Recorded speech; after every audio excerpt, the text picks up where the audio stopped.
Hello, everyone. Welcome to episode number 5. Um, it's August 1st. It's right after the trade deadline. And I didn't play through the new trade deadline system. I think it's cool, but it's just not my favorite yet, so I didn't really want to touch it, and I didn't really want to record. I kind of wanted the freedom without the time limit to kind of make some trades I thought would help this team a little bit better, and we actually started the deadline a little bit earlier. Um, we had some underperformances, some injuries. So we had to fill in some holes. I didn't really touch the offense too much, just because I felt like a lot of the underperformance could be solved internally. But let's get started. The first thing I want to hit is the injured list.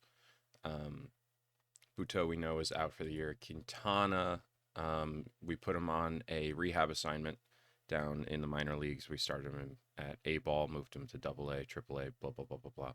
Then he got hurt again. Um, yeah, sore elbow. That was a 3 week injury. So then he came back and he's on his second rehab assignment now. So let's hope that he doesn't get hurt again because I think the pitching staff could really use him as that number 5 starter. Um, Diaz still out. We traded for Liam Hendricks. The trade felt a little cheesy, to be honest with you. Um, but I think that the White Sox were just trying to get off his salary and potential team option, I guess. We got them to retain everything from his salary this year. Um, we got Garrett Crochet in the deal as well to help with the bullpen. I could see why they might want to throw him in, right? He's arbitration eligible. He's going to get almost 3 million. He's going to get 2.5. But right, for a 24-year-old left-handed reliever with ratings like this and stats like this year, like I don't know. I wouldn't do it. I wouldn't do that just for some money savings. But you never know. The White Sox could, and I'm also not of the opinion that anything is really truly cheesy in this game or like AI abused because we've seen some ridiculous deals in real life. We've seen um, Juan Soto go to the Padres out of nowhere. We've seen stuff like that. Um, so I'm not super into the idea that anything's super cheesy. So theoretically, right, the White Sox could deal Garrett Crochet and Liam Hendricks, getting Carlos Cortez, a 26-year-old outfielder hitting in Double A right now, and Joe Suozzi, a 25-year-old left fielder. Theoretically, they could do this deal. Um, and I wouldn't personally. It would not be me, but it's possible. So he's on the injured list. Um, the bullpen needs some help for sure. So he should be back soon. He's got 1 week and then his rehab assignment, so he should be back right about September, and he should be able to go right back into the back of the bullpen. Pete Alonso, I'm not sure if we touched on it last time or not. He had a pretty decent hamstring strain, and then he fractured his foot. He came back for like a couple of games and then fractured his foot, maybe like a week or two. Pretty disappointing season, all things considered, for Pete Alonso, and that might actually help. I put off the contract extension because A, I don't have money next year, and B, this is not a great year for Pete. So if I can save a little bit of money, I might. But if we try and negotiate the extension, we're capped out next year. Just because there's like pending team options, which will decline in arbitration estimates and contract renewals. So can't really offer him all that much. But what if, how, let's do like 8 years. What would you want for a long term deal? See, like that's reasonable, right? 8 years, 240. That's reasonable, and that's something we might consider trying to offer him, and just restructure it a little bit differently. Maybe try and go 20 million next year, just to get it done. But if I can lock him in around that 29 AAV, I think I'm going to try and do it and maybe backload it a little bit. It's going to hurt towards these end of the years, but you know, I also play this game not like a business and more like I'm a fan of whatever team I play with, and I'm trying to keep Pete for the long run. And I know the fans would appreciate an extension, even with this really disappointing year. but he's out for another 4 days. He'll be back soon. Top prospect William Lugo got hurt with concussion. He wasn't really playing all that well in AAA anyway. His AA numbers were good. His AAA numbers not so good, but I think he can be a pretty good prospect. So that's injuries. Pitching rotation, made a big trade for Mr. Zach Wheeler. The Phillies retained a lot of his contract, which seems to be the theme of this trade deadline. Is they're not afraid to retain some money. So we sent top pitching prospect Blade Tidwell. We sent him to Philly. The ratings are good. I was really excited for him, but we get basically 2 pennant runs with a proven starter, and it really bolsters the bullpen with a lot of elite arms. So Tidwell was the headliner to that deal. Jose Davila, really just filler. He's a 20-year-old reliever. Could be something, right? Like this is not anything to scoff at, and with some good talent change randomness, you could see him at some point, but it's unlikely. And Jacob Reimer, very interesting, but he's also 19. He's really far away, and not anyone I thought would hold up the deal. So I was okay with that contract and giving that away for Zach Wheeler. They retained 30, so he's only making like $16 million next year, which I think is perfectly, honestly, even a bargain for this. I think he's good. Not great numbers this year, but he's got the ceiling that I think we look for. Verlander's been special this year. Scherzer's been really good. Senga's been good. David Peterson's been surprisingly really, really good. Better than I think I even expected him to be. He's got 20 starts. He's pitched 95 innings, 3.86 ERA, 1.36 FIP. He's got 113 strikeouts, so that's well above what I expected. His homer per 9 is under 1. His walks are a little high. His strikeouts are high. His BABIP's high, but overall, if you told me I would get this at the start of the sim, I would happily take it. No questions asked. His starts, I think, are right in line, but I know that sometimes the game, like after trade deadline or All-Star break, rather, they try and just keep the order. So he got skipped a couple times, and he's still at 20 starts, which speaks to how well he's really pitched. While we're on the subject of starting rotation, I want to highlight Dylan Bundy, who was absolutely phenomenal. He got roughed up last start, and his production really wasn't sustainable, I think. But he had such a crazy run. So we talked last time about his first start when I called him up. He pitched an inning and a third, 7 earned, right? He was terrible. Then we pulled him in relief for 2 innings, and I thought, okay, like 2 innings, I'll send him back down. But I think I needed a spot starter for this game.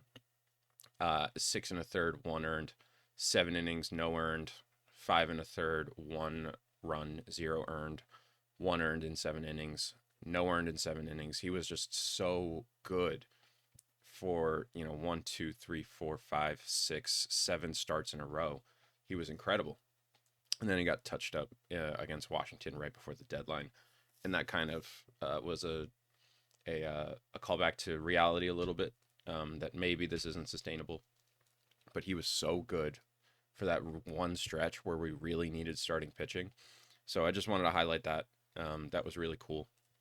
And he's designated right now, but he could be a call up in September again, because that was a special run. So I just want to talk about him, give him his flowers a little bit. Bullpen. David Robertson's been good, right? These are good numbers. That's good stats. Good, right? But nothing special. And Liam Hendricks should take that closer spot from him when he comes back.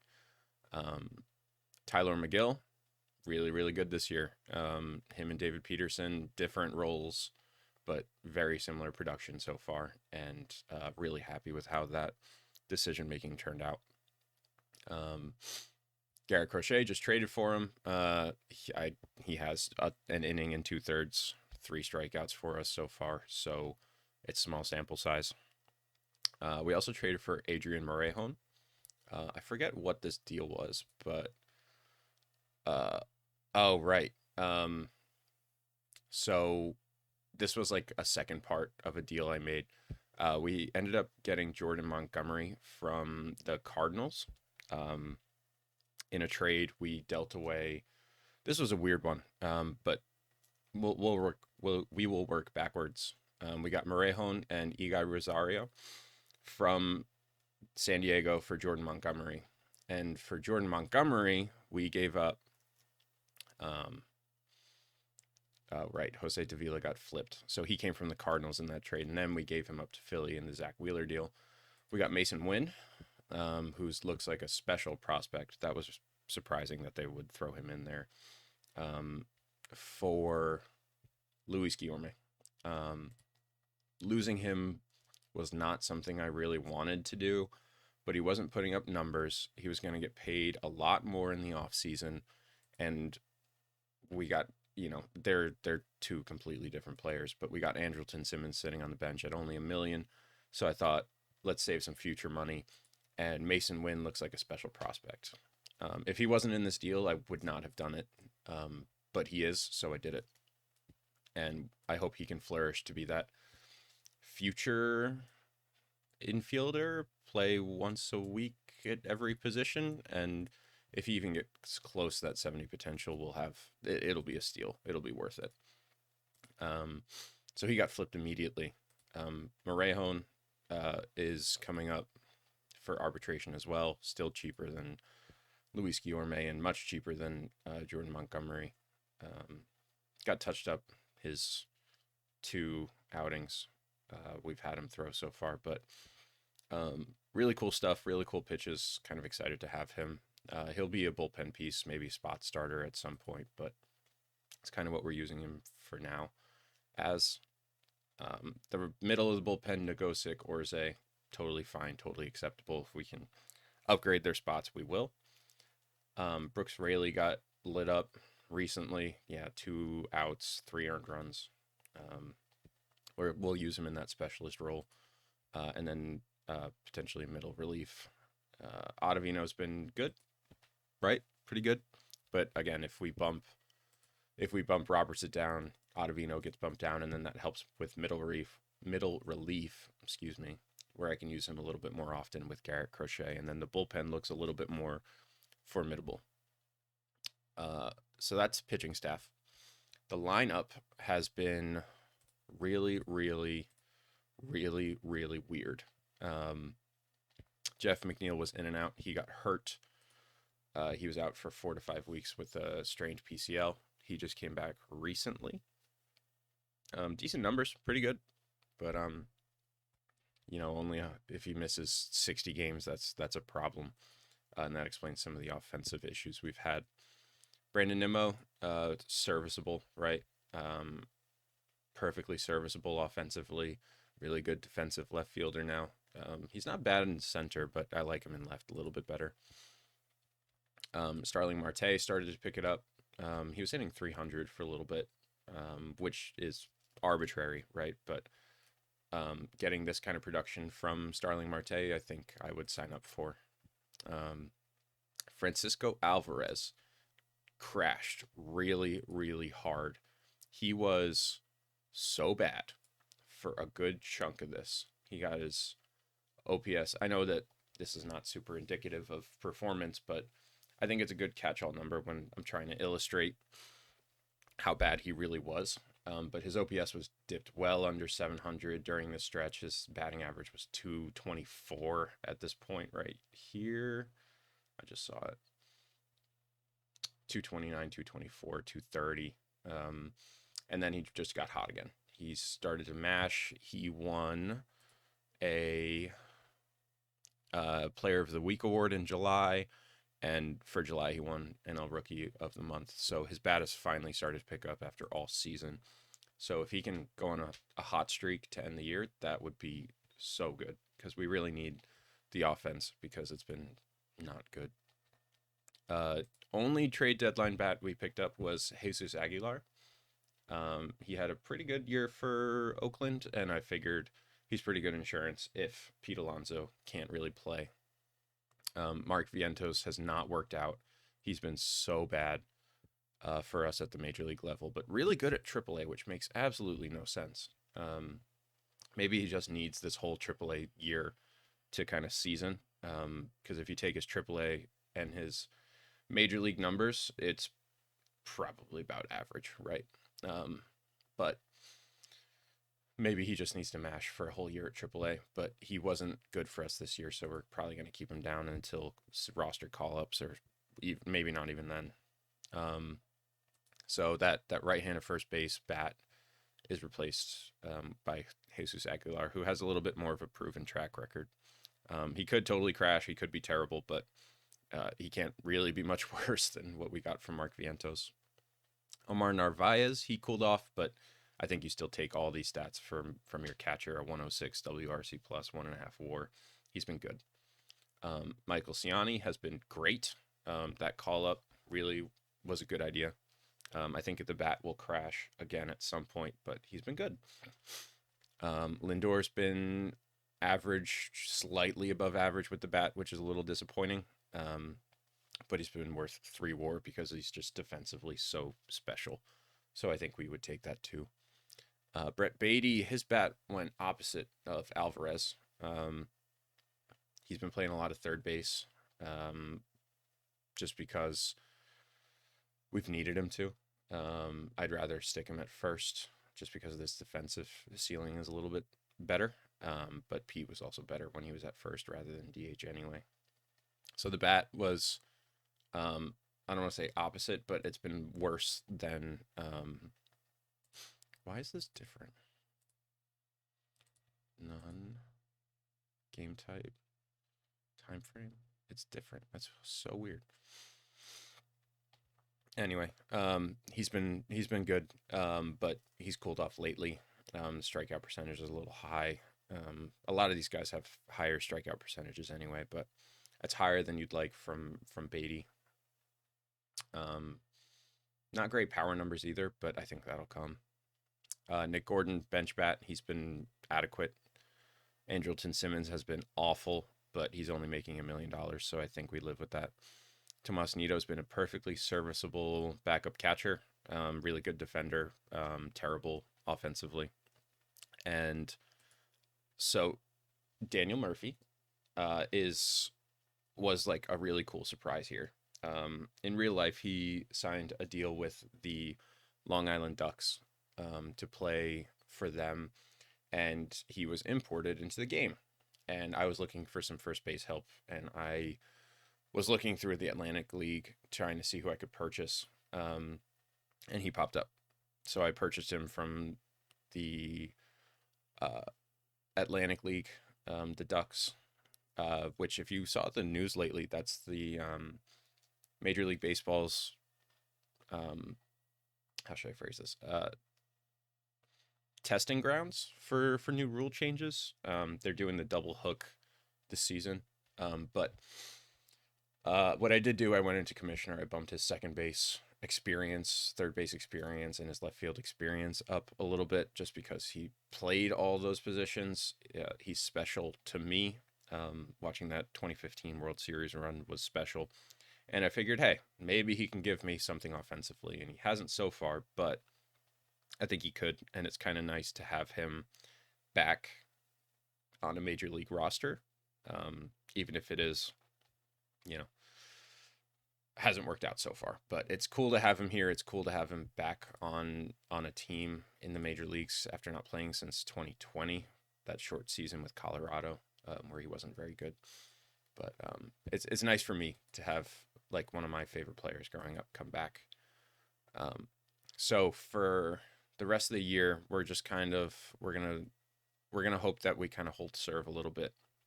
That Pete Alonso comes back. There's a chance Edwin Diaz comes back, which would help. But with Alonso, Hendricks, Quintana, and hopefully no other major injuries, I think this team could be a lot better than it has been. Touching on it real quick, See, the offense has been awful everywhere except maybe stolen bases. The defense has been great. The pitching staff has been special. So that's kind of, I think, what we expected the pitching staff to be great. And the offense has been terrible, really, really bad. So I hope with Pete coming back, with Alvarez hopefully heating up, Beatty hopefully can heat up. That pushes Aguilar down. And then maybe Narvaez picks it up a little bit. Again, I think that this team could really do some damage in the playoffs. Right now, we're sitting in second in the division. And at August 1st, it kind of went exactly the way we thought it was going to. In the National League, at least, where your top four are the Braves, the Mets, the Padres, and the Dodgers. Top four by a wide margin.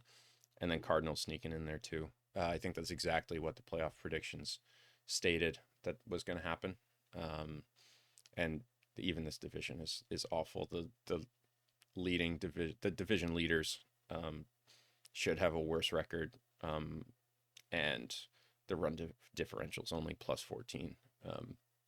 For reference, the Angels really underperformed, and they have a plus 68 run differential. They should be 60 wins, and they're not. So this Central Division looks like a dumpster fire, as we expected. The Marlins look better than I think we thought they would, personally. Philly looks a lot worse, which is probably why they had that fire sale. And the Nats look better than Philly and Miami, which I think is surprising. But that's pretty much that. That's the update. I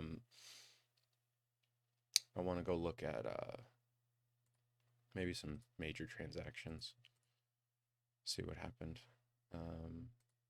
Any other big trades? No.